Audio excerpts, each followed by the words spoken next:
Director's Reflections for January 22nd of 2023. For challenging the government. In times of the Cold War between the powers that paralyzed the world, Dominicans were prohibited from traveling to the then Soviet Union, China, Cuba, and any other country in the so-called communist orbit.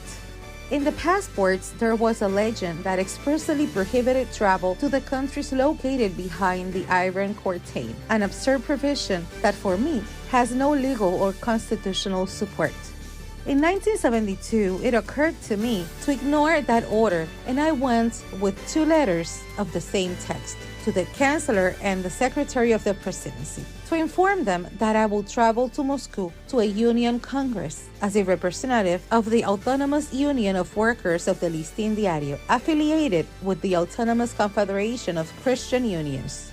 Both officials frankly told me that I could not leave and that if I did, I will face the consequences. I replied that whatever it was not in a position to what abide by that prohibition, and that I would leave despite that. So it was. I traveled a long route of air stopovers to Moscow and attend the 20th Congress of the Central Council of Soviet Trade Unions. A few days later, the bombing came. The government ordered me not to enter the country. Suddenly, I became an exile, not knowing where to go after my visit to Moscow ended. I was invaded by restlessness and uncertainty because they were taking me away from my wife, my 1-year-old daughter, my family, my job as an editor for Listín Diario, and my homeland.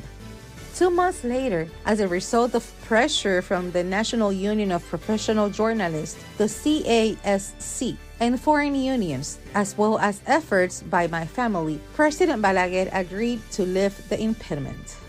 A week after returning to the country, I ran into President Balaguer at the inauguration ceremony of the headquarters of the Dominican Association of Radio Broadcasters, ADORA, and 2 colleagues who accompanied me greeted him saying, "President, look here at Franjul, the one who went to the Soviet Union." The only thing I could think of was to thank you for reconsidering the measure, and then this short dialogue. To the truth that you were very daring because you transgressed an official prohibition knowing what you were doing.